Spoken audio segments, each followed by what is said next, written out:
Thank you, Andrew. Thank you for the introduction, and also thank you for the pleasure to be able to present to you today. So as Andrew said, I'll be talking about the Exploring for the Future program, but I'll be also talking about how have we been exploring for the future in the past, and has it been working? We've heard a lot in this forum, both today and over the past 2 weeks, about mineral potential mapping, about trying to work out where the next deposits are going to be found, helping industry to flourish.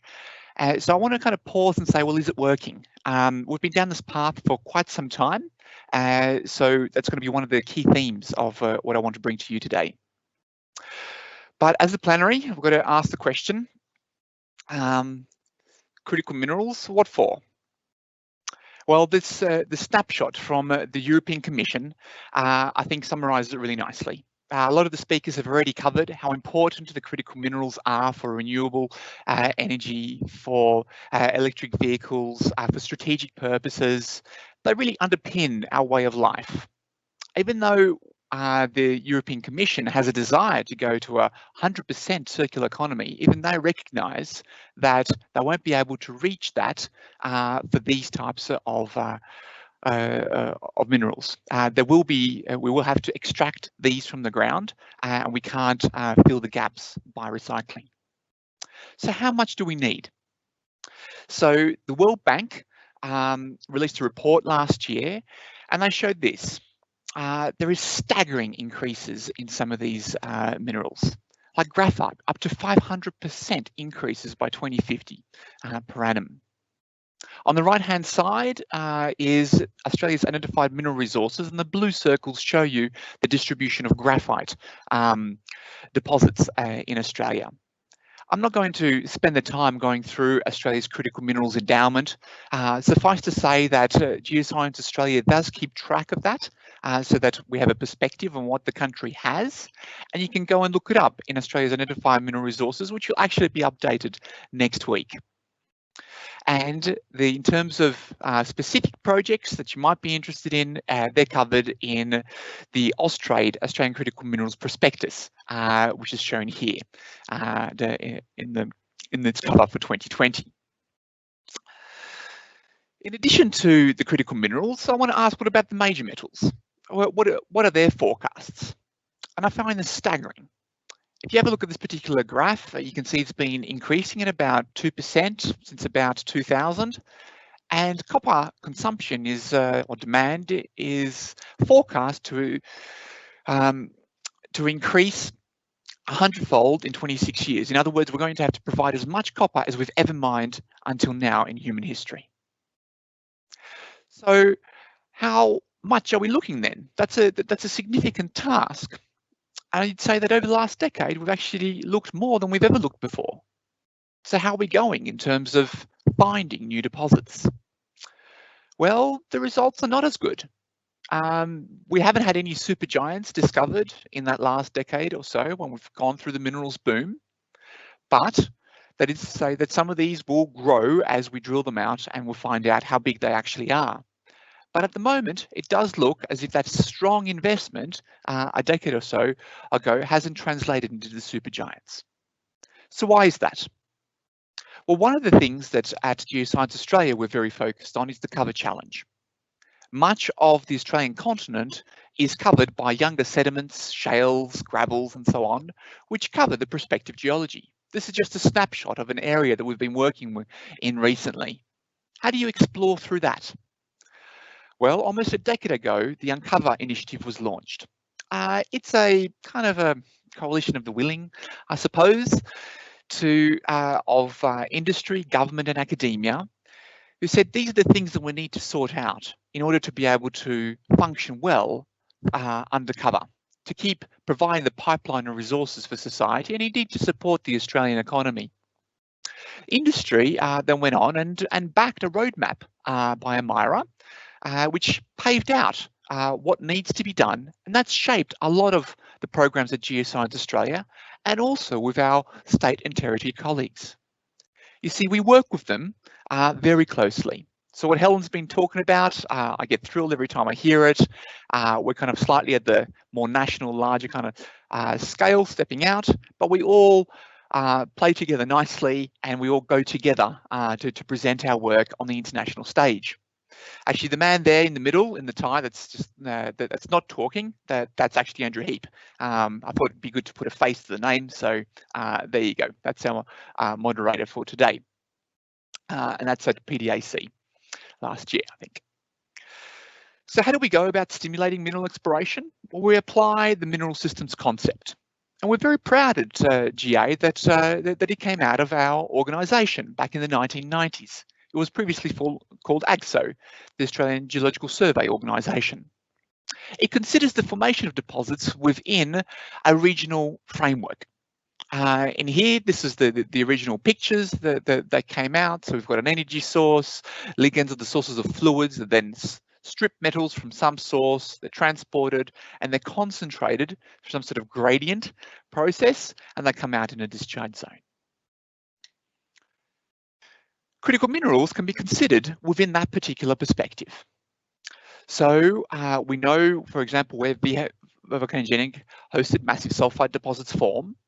And because we understand the chemistry of those types of systems, we can also think about what are the associated critical minerals that are part of that system. And that work was published in a GA record in 2013. I think it was the first sort of systematic setting of the critical minerals within the tectonic environments and within the broad geological processes that control the generation. So we've been using, I suppose, we've been researching how these deposits form, and we've been translating our knowledge into maps, because at the end of the day, exploring for the future is about focusing the activity of industry to be successful in terms of their exploration. This is the sort of work that we've done so far. This is a map of our regional assessments.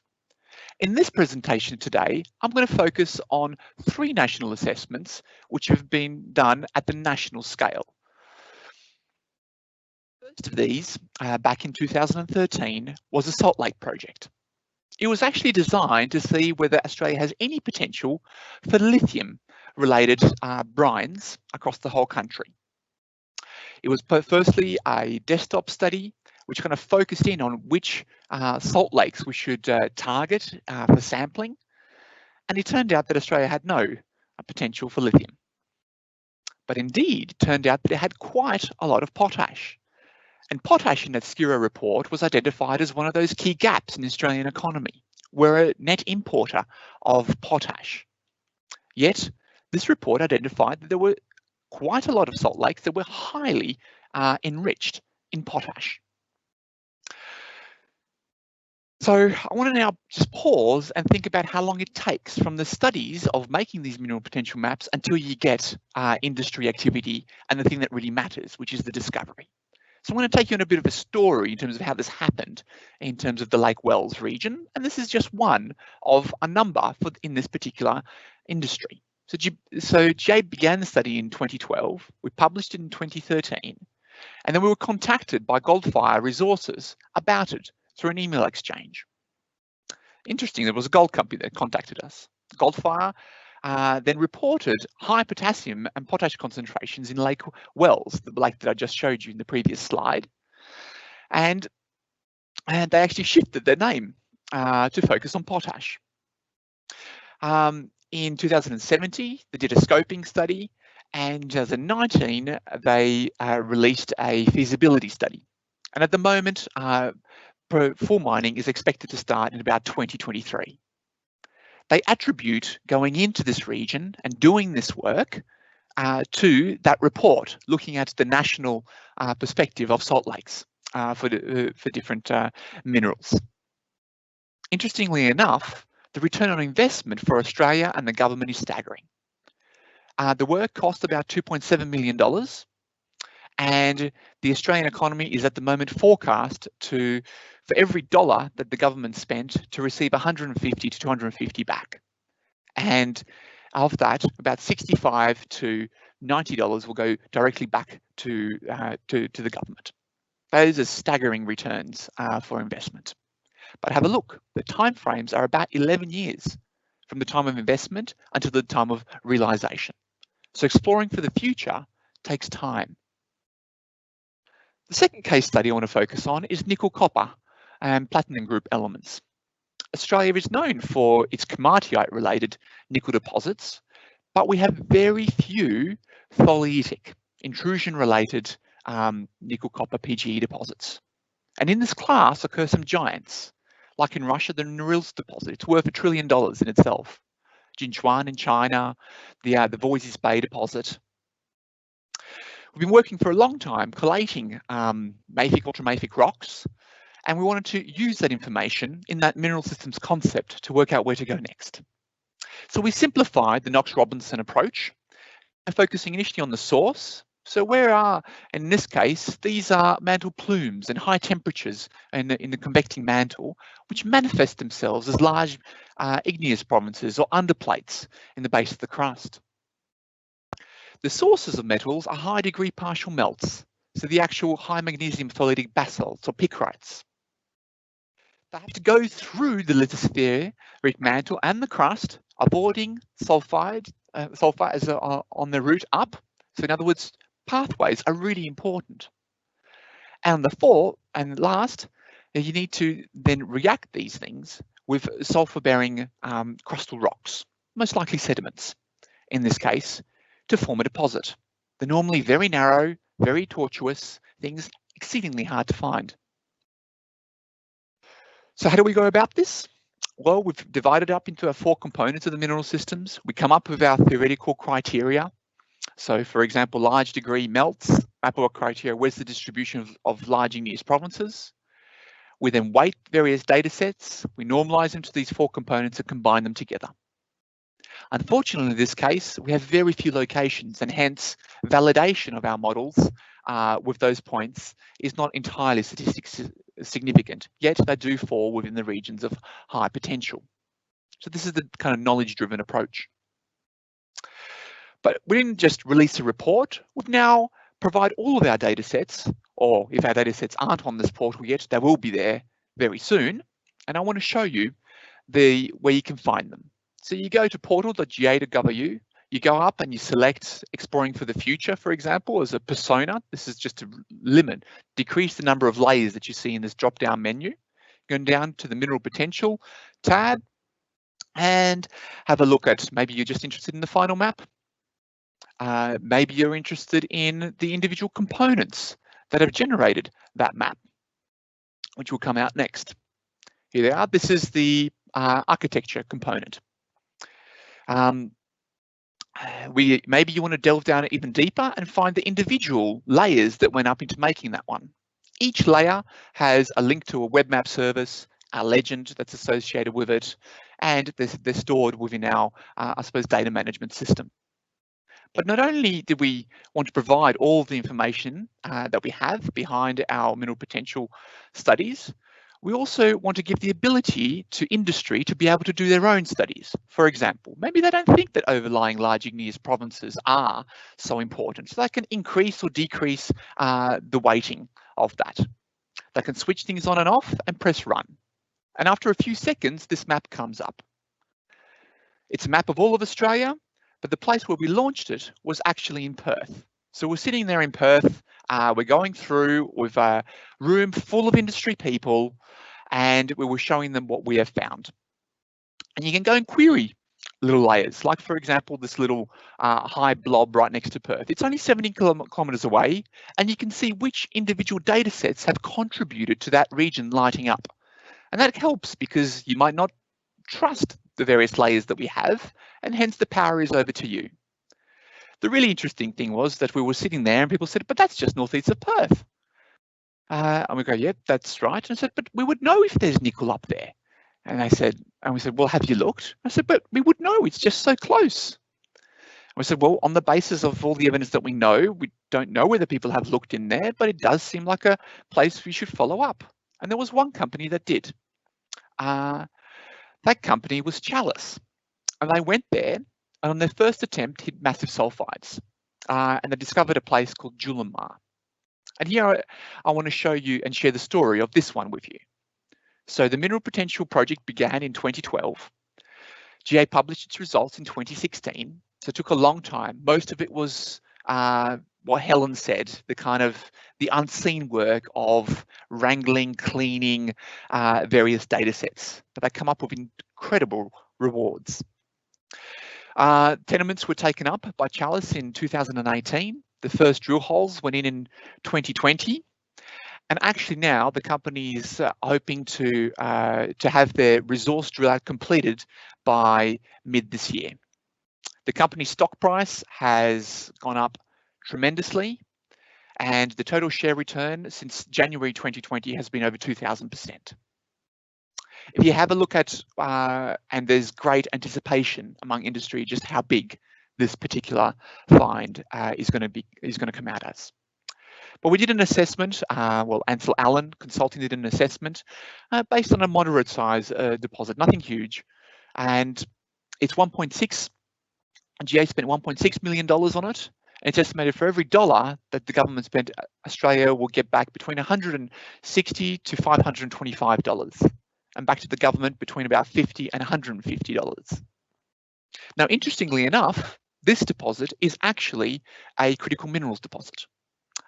Nickel is subsidiary to the platinum group elements that are contained within it, and they are classified by a number of countries as critical to their economies.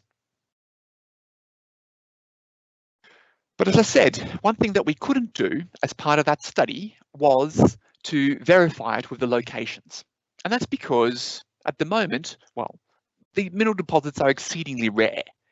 And hence, in order to be able to come up with a greater testable hypothesis, we have teamed up as part of the Critical Minerals Initiative with the United States and the Canadians, which have a complementary set of deposit types where we can test hypotheses of how important different data sets are. And this is a map of the distribution of nickel deposits in Canada. You can see they have quite a lot. Christopher Lawley, who we actually have thanked for organising this entire session for us, he did a lot of the work behind the scenes, has just put out a paper on a Canadian assessment of this, where he's been able to test it with the distribution of mineral deposits, and he's been able to rank the importance of different data sets in terms of how important are they in channeling in the exploration into a certain space. And he used a weights of evidence approach, and the equations are there. But if you have a look at the information value and the data sets that are listed on the x-axis, you'll see that the most important are ages. In other words, they're the drivers of the mineral systems because things happen in events. Then you've got things like faults and magnetic data sets. They're telling us about pathways. Then beyond, again, really important is geology, which in the nickel model is viewed as the sources. They're the distributions of where the metals are being scavenged. It's lovely to see that the theoretical models are being expressed in the empirical investigations of them as they should be. It'd be a great worry if they weren't. So what is the Australian government doing in order to continue to explore for the future?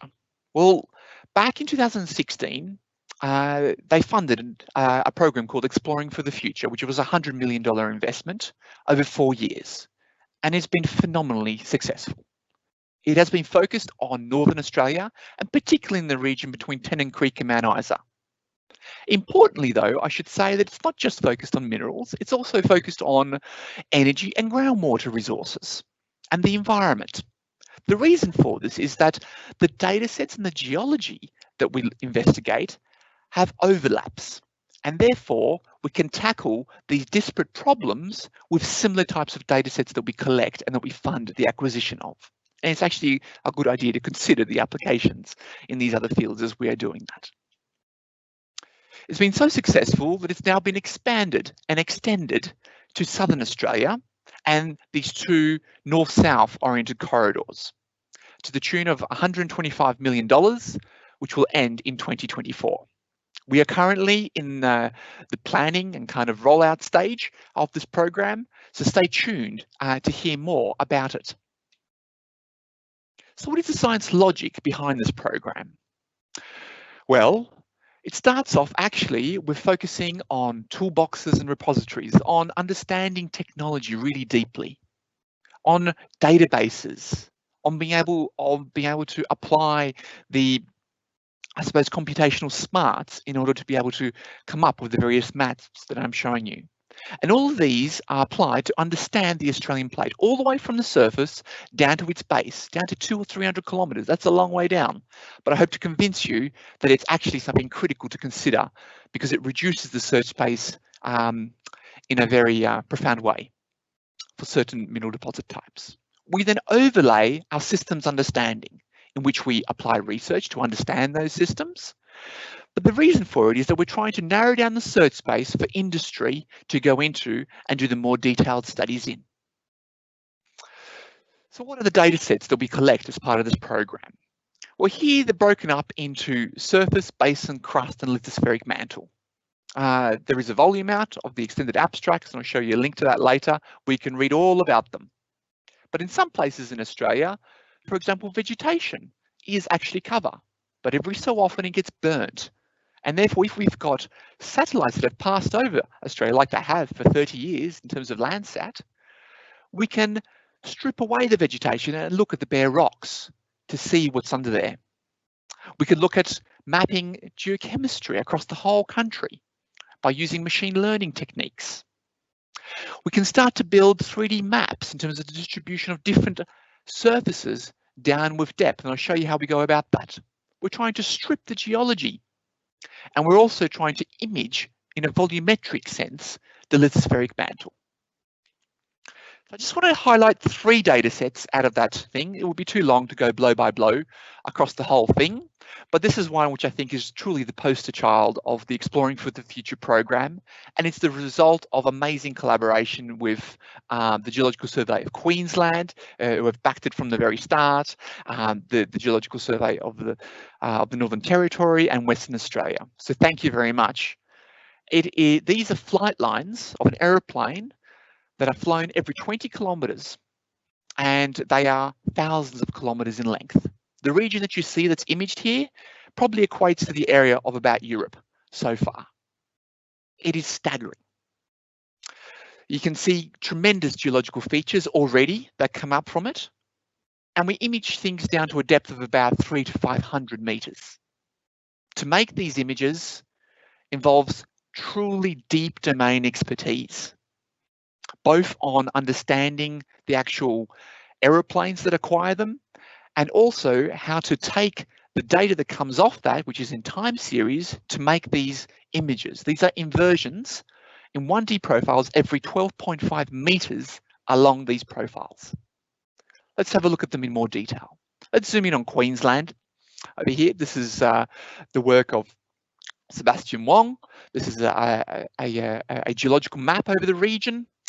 These are various major mines and mineral occurrences across the area. And in terms of geophysics, we're used to looking at it in terms of magnetics. So you can see that these major deposits sit on the edges of highly magnetic bodies. In terms of gravity, they sit on the edges of highs. There's a bit of a high here, there's a bit of a high there.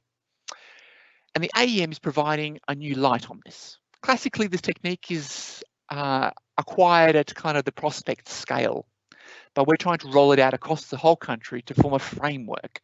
Initially, we were called quite mad by some people, because how can a 20-kilometre spaced survey be of any use? Well, here you go, you're starting to actually see folds that are being mapped, which correspond to the folds that you see in the geology.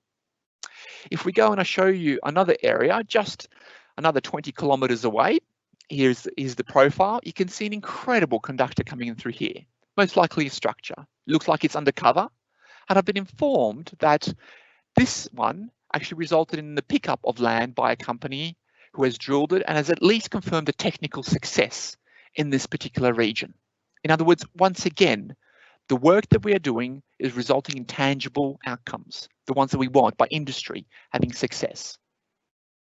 Now, we all know that geological maps are really important. That's why the majority of our geological surveys around the world were established.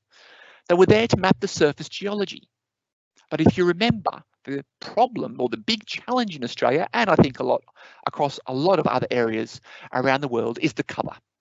Only about 20% of the geology in Australia are crops that has the potential to host mineralisation. But we know that the layers of geology across Australia can host different types of mineral deposits. What I'm showing you here is the surface geology of Australia at 1 to 1 million scale.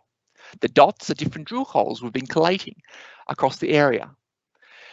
And what we've been doing is been using that magnetic information to strip away and interpret the geology that lies in beneath, calibrated by those drill holes, until we get to the Prenean Proterozoic layer, which is normally the layer that people focus on most for exploration. This is a thing of beauty, and we have, I suppose, ambitions to be able to roll this out across the entire country and have a map of all of Australia established, stripped in the next few years.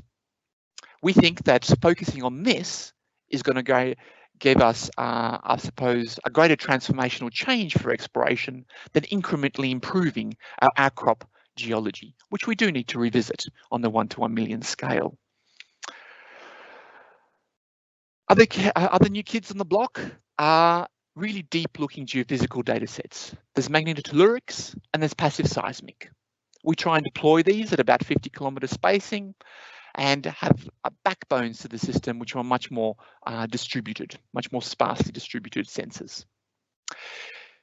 But heard about magnetotellurics? It's certainly the rage for iron oxide, copper, gold exploration and a few other mineral systems as well. The thing that started the whole endeavour in Australia, which is a collaboration between GA, the State Geological Surveys, academia, was this picture here by Graham Heinsohn. Olympic Dam is a deposit that's worth $1 trillion in terms of contained metal. And what he imaged is there's this conductor down in the upper mantle, which links up to a conductor within the crust with fingers pointing up to the Olympic Dam deposit. And these other fingers point to other known deposits and prospects across the region. And I think only one of them is barren, as far as I know.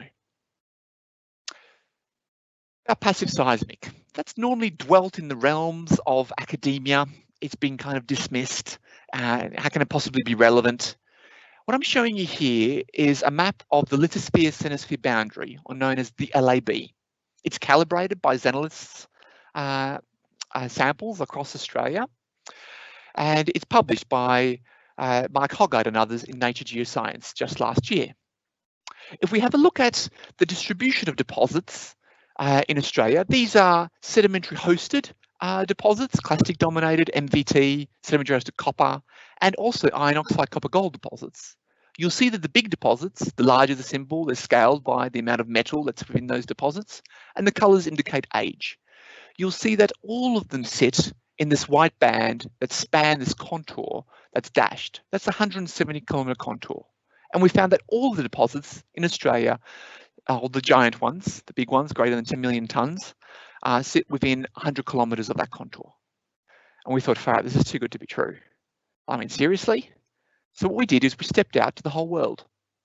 So we did the same analysis. Now, we couldn't do it for IOCGs, but we did it for sedimentary hosted deposits. And we find that all of the giants, that is the ones that are greater than 10 million tonnes across the world, occur on this transition from thick to thin lithosphere. Transition from about 200 plus kilometres to about 150 and less kilometres. So let's have a look. The Australian systems I've already shown you. There's the giants in Russia up and through here. There's the Indian deposits. There's the one in Iran. There's the giant Cooper-Schiefer deposit in Poland, and the Silesian lead zinc district, the Zambian copper belt in Africa, and the giant deposits on the west coast of, or the western side of the US and Canada. All of them sit within 200 kilometres or 200 of the 170 kilometre contour, and that's because the resolution of this particular data set is the node space is 270. And actually the person who's doing who did the tomography is now at the Geological Survey of Canada. Hi, Andrew. So why would a boundary down here, hundreds of kilometres deep, control processes which are happening in the top few hundred metres or kilometres of the surface? Well, we think it's because they're localizing where certain basins form, and they control the distribution of rocks like evaporites, which are generally viewed as a source fluid, which flow through the basin, stripping them of metals and come and deposit those deposits in the reduced facies in those areas. So that's our current hypothesis in terms of why this is the case. But in terms of critical minerals, these deposits have byproducts or co-products of critical minerals. One example of these is germanium, indium, cobalt. And we want to know which ones have the greatest potential to host certain critical minerals. And for this, we've been trying to assemble a large geochemical data set as part of the Critical Minerals Mapping Initiative. This is the Critical Minerals in Ores data set. This is what we've been able to compile across Australia, Canada, and the US, and the various collections that samples that we had previously in our databases. The references are here. The Canadians are still to publish theirs, but this is the distribution that we currently have. And what I want to do is to give you a flavour of where this is going. So if we just focus on germanium, you've probably interacted with it already today. It's in LEDs that everybody seems to be using these days for lighting. You'll see that if we look at zinc, it's produced from zinc deposits, but not all zinc deposits are made equal in terms of the germanium contents. So sediment-hosted silicate carbonates seem to have the greatest distribution or the highest concentrations of germanium per concentration of zinc in a deposit as compared to siliciclastic hosted mafic deposits. So these are the ones which are more like Cannington and Broken Hill type deposits, and these siliciclastic carbonates are more like the Mount Isa style. And volcanogenic hosted deposits are also similar to these siliciclastic hosted mafic styles. And you can see the distribution that we have in Australia and in the rest of the world in just the Australian data set at the moment. The AusNACA one for zinc samples of greater than 1% is similar. You can actually blow out this data set, and Evgeny Bastrikov is preparing an online tool to be able to come up with associations. And this is just an example of germanium versus zinc, and there's a regression between these two. So you can come up with an association between these deposits, but at the moment there are a few samples, and that's why we're joining forces across the world, because not many of these deposits have been sampled. You can see that there's a peak in distribution here. So we can use this median value to predict how much germanium may well be in deposits that we already have. So here it is. Here's an estimate. These values need to be viewed as indicative. It's preliminary, but you can see where we're going with this type of thinking. And indeed, yes, we've got the greatest concentration of germanium in these siliciclastic dominated deposits. But why is that? So we use the empirical observations again to pose the process question. And again, this is where Evgeny comes in with his thermodynamic skills. He's been able to look at the solubility of germanium, and for most of these critical minerals, this is a completely open field. We've been doing this type of work for our standard distributions of major metals like copper, gold, and so on. Evgeny's got things online already for rare earth elements and so on. He's still working on the germanium module, but I'm showing you a glimpse here. So germanium is most likely transported in germanium hydroxide complexes in aqueous fluids. And germanium comes out of solution as these fluids are reduced into germanium sulfides. And you see, as temperatures increase, this field of crystalline material decreases. And hence it gives us an indication why VHMS and these siliciclastic mafic deposits don't have as much germanium in them. It's because A, the fluids are too reduced, and B, they're too hot. In other words, we just can't concentrate the germanium. I think it's a wonderful fusion of empirical information and process understanding, which was allowing us to do new science as part of the critical minerals work that we're doing. So the last thing that I want to raise is that not only does Geoscience Australia provide the geological information, as Helen said, it's important that we focus exploration into where it is, where it has the greatest chance of success. In other words, we don't want people to I suppose, spend all of their money exploring places where the deposits of a certain size that you think might be there will be uneconomic. So we've developed a little tool online. It's called Economic Fairways. It's in that portal that I showed you previously. You can select it from that right-hand side. And this is an example of the results that you get. It is showing you the net present day value for a deposit, which is 4 million tonnes, 2% copper and 3 grams per tonne gold. Taking into consideration the minimum thickness, so the cover that you need to go through to get there. It actually was testing, I suppose, a view that deposits in Tennant Creek would be uneconomic to the east undercover. The energy grid, that's what controls these balloons. The royalty structures, the differences between Queensland and Northern Territory in this particular case. Roads, you can actually see the effects of roads. It's more economic to be next to a road than away from it. Transport infrastructure such as railways, there's a railway coming down in through here, and the distance to ports. We have teamed up with Stuart Walsh at Monash University to do this. It's published in Resources Policy, where we've calibrated the models to published values of how much does extraction of these types of mineral deposits under certain geometries cost. And this is just the minimum cost model. We're working on uncertainty analysis associated with it, but at the moment I'm just showing you the deterministic result. But what's interesting, I just want to link back to what Helen was talking about in terms of phosphorites. So if we just look at Ardmore, which she said was going to be developed very shortly, what this map, which looks very blank to you, is actually an economic assessment using that tool.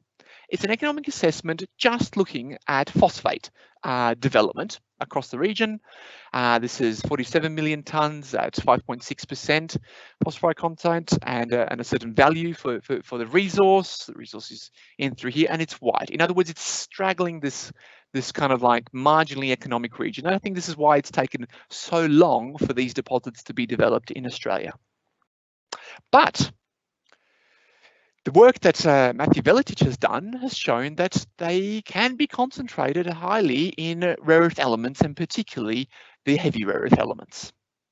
And if we take that into consideration, the economic modelling, you can see that it all turns red. It all turns exceedingly positive. In other words, if you could get the rare earth elements out of this, they would actually be the primary deposit, and the phosphate, well, for agricultural purposes, will be, in a sense, the byproduct of that activity. This was actually first identified by USGS workers, and particularly Paul Emspo in the US. And the effort now is being placed on, is it possible to get the rare earth elements recovered? And our economic model takes into consideration costs for rare earth element recovery from copper ores, which may well not be, I suppose, entirely correct for this type of system, but it's the best that we had publicly available. So I've been giving you a snapshot of what the Exploring for the Future program has developed, what it's achieved. I've only skimmed the very surface of it, but it was particularly focused the activities between Tennant Creek and Mount Isa. And in this region, we've seen over 100,000 square kilometres of tenements being picked up or reinvigorated directly as a result of the Exploring for the Future program. Most of the companies that are listed here have said that yes, it is the Exploring for the Future program that has led us to these regions, in addition to all the support that's provided by the state and territory surveys in those regions. So I think that's a great I suppose moment of trust. We're actually just finished a drilling program to test some of our hypotheses over here in the East Tennant region, where we've been reducing down in scales, and you can listen to talks on that particular program, which I think is a fascinating series, which is on the EFTF website. So if you're interested, the places to go is the website itself over here, which has some high-level program updates. There's obviously the portal, which is the main delivery of data sets and also of data analytic functions, and that will just continue to grow. And if you're interested in the science in terms of what underpins all of those bits and pieces, there is a volume of 62 extended abstracts that you can access online. So in conclusion, I suppose what I want to highlight is that the mineral systems approach is a powerful approach to focus mineral exploration and does lead to discoveries with large forecast return on investments, and we're starting to see the fruits of that labour in terms of industry discoveries and projects going to development. I'd say that Geoscience Exploring for the Future program is generating unprecedented national pre-competitive data coverage to underpin resource exploration, and the collaborative fusion of empirical evidence and process considerations is resulting in new insights into the mineral systems of major as well as critical minerals. So I'm going to end it with that, Andrew, and I'll hand over to you for the discussion.